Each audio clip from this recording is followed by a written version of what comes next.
एक दिन की बात है। पड़ोस की मुनिया आंटी सविता के घर आती है और उसकी माँ के पास आकर कहने लगती है, अरे सविता की माँ, कैसी है तू? और तेरे बेटियों का क्या हाल चाल है? पिता के साय के बिना सही तो रह रही है ना सब? हाँ मुनिया ताई, मैं तो अच्छी हूँ। तुम सुनाओ, तुम कैसी हो और कैसे आना हुआ आज यहाँ पर? सविता की माँ, मैं कह रही थी कि तेरी बेटियों के लिए एक बड़ा ही अच्छा रिश्ता लाई हूँ। लड़का शहर में इंजीनियर है और बड़े ही अच्छे लोग हैं। वो तो तेरे घर की दोनों बेटियों को देखने के लिए आना चाहते हैं। अगर बात जम गई तो तू अपनी एक बेटी का हाथ इस साल पिला कर ही देगी और उसे उसके घर विदा कर देगी। ठीक है मुनिया ताई, जैसी आपकी और प्रभु की इच्छा। मैं अपनी दोनों बेटियों को दिखा दूंगी। उन्हें जो भी पसंद आएगी हम उसी के रिश्ते की बात आगे चला लेंगे। अब अगले दिन लड़के वाले सीमा और निधि को देखने के लिए घर आते हैं। सविता ने भी उन लोगों के लिए बहुत अच्छे नाश्ते और भोजन का प्रबंध किया हुआ था। सविता बहुत उत्सुक जो थी। सभी ने नाश्ता किया और भोजन भी खाया और बहुत सारी बातें की। और उसके बाद में लड़के की माँ ने कहा, अरे भाई, मुझे तो आपकी दोनों बेटियां पसंद है। अब आप सोच समझ कर बता देना कि आप कौन सी बेटी का विवाह करना चाहते हैं। हम उसी से अपने बेटे की शादी करवा देंगे, क्योंकि आपकी दोनों ही बेटियां बहुत सुंदर हैं और हमारे मन को भा गई हैं। ऐसा कहकर लड़के वाले चले जाते हैं। सीमा और निधि दोनों को ही वो लड़का बहुत पसंद आता है। उनके जाने के बाद में अब सीमा ने निधि से कहा, माँ, निधि, मुझे वो लड़का बहुत पसंद आया है। आप तो मेरा ही उससे विवाह करवा दो। तुम्हारा क्यों, मेरा क्यों नहीं? माँ, आप तो उससे मेरा ही विवाह करवा दो। इस तरह दोनों ही बहनें एक लड़के को लेकर आपस में तकरार करने लगती हैं और उनकी तकरार होते देखकर सविता बोल उठी, अरे सीमा दीदी, निधि दीदी, आप दोनों आपस में झगड़ा क्यों कर रही हैं? देखो, लड़का तो एक ही है और विवाह भी आप दोनों में से एक का ही हो सकता है। तो माँ, क्यों ना हम सीमा दीदी का विवाह करवा दें उससे? आखिर सीमा दीदी बड़ी है और उनका विवाह पहले होना चाहिए और इसके बाद हम कोई और अच्छा सा लड़का देखकर निधि दीदी की भी शादी करवा देंगे। हाँ सविता, तू बिल्कुल सही कहती है। हम ऐसा ही करते हैं। सीमा पहले बड़ी है तो पहले शादी भी सीमा की होनी चाहिए। निधि के लिए जो उसके नसीब में लड़का होगा उसे मिल ही जाएगा। लेकिन माँ, मैं कह रही थी कि निधि, मैंने कह दिया ना, सीमा दीदी की ही शादी होगी उस लड़के से। अब तू बेकार में यहाँ रूसने का प्रोग्राम मत बैठा। और सीमा, तुम भी सविता से अच्छे से सारे काम सीख लो। अब तुम्हें दूसरे घर जाकर मेरी नाक नहीं कटवानी है। जिसके बाद अब सभी घर वाले सविता की शादी के इंतजाम में लग जाते हैं और बहुत मेहनत करके पैसों का इंतजाम करते हैं। उसके बाद बड़े ही धूमधाम से अपनी बहन सीमा का ब्याह कर देते हैं। सीमा ब्याह करके अब खुशी खुशी अपने ससुराल विदा हो जाती है और सविता फिर से वापस अपनी दुकान लगाने में जुट जाती है। एक दिन की बात है।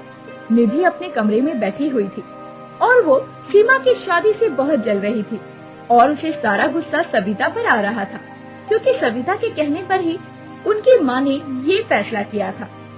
निधि ने गुस्सा होते हुए खुद से कहा, सविता ने मेरे साथ अच्छा नहीं किया। उसने मेरी जगह सीमा दीदी का विवाह करवा दिया। अगर आज वो मेरा विवाह करवा देती तो बड़ी शान और शौकत से आज मेरी विदाई हुई होती। लेकिन कोई बात नहीं, मैं उस सविता से इसका बदला जरूर लूंगी। वो काली कलूटी मेरी बहन जिंदगी भर याद रखेगी कि उसने मेरे साथ कितना गलत किया है और इसका हर जाना तो उसे भुगतना ही पड़ेगा। अगले दिन निधि सविता के पास गई तो सविता गुपचुप और चाट का मसाला तैयार कर रही थी। तभी निधि ने भोली सूरत बनाकर सविता से कहा, सविता, तुम क्या कर रही हो? लाओ, मैं भी तुम्हारी मदद करवा लेती हूँ।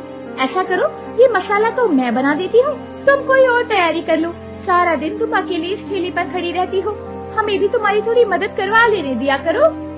अरे दीदी, आप मेरी मदद करोगी?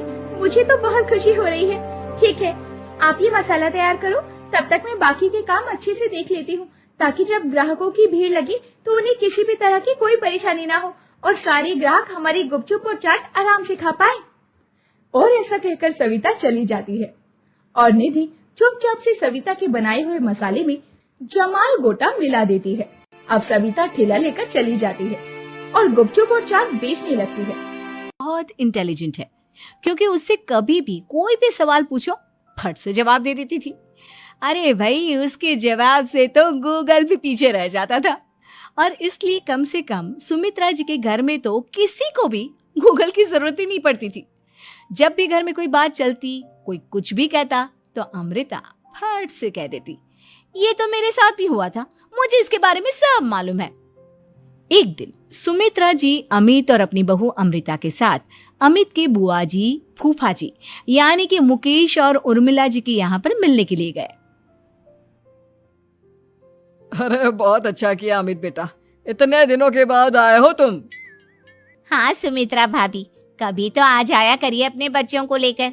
आपकी बहू के आने से तो हमारे घर में भी रौनक आ गई है। वो क्या है ना, अमित ऑफिस के काम में बहुत बिजी रहता है, इसलिए उसे तो वक्त ही नहीं मिल पाता। अच्छा, लगता है नौकरी काफी मुश्किल है अमित की। अरे नहीं नहीं फूफा जी, ऐसी कोई बात नहीं है। आप तो जानते हैं ना प्राइवेट जॉब में कितना काम होता है।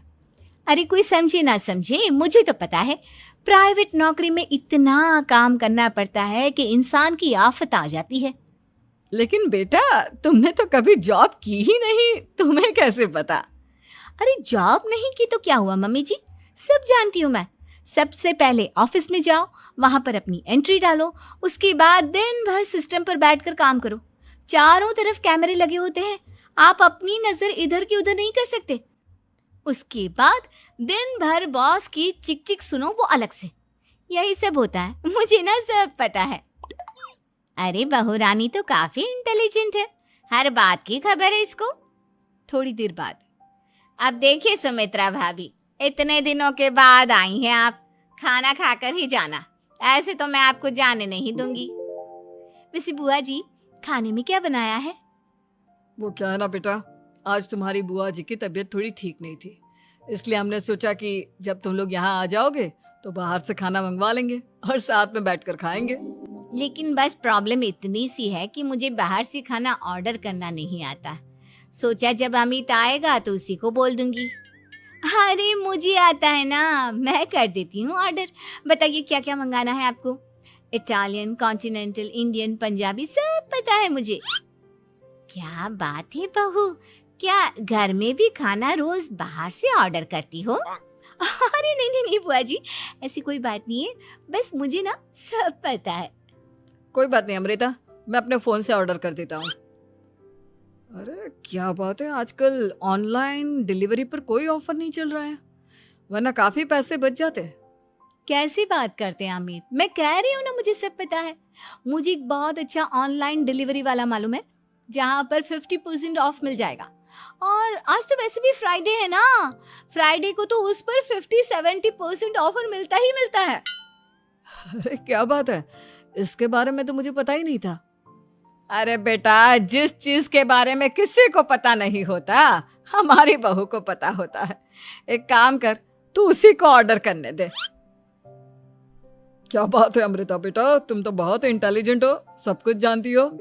कुछ दिनों के बाद सुमित्रा जी की कुछ सहेलियां उनसे मिलने के लिए आती हैं।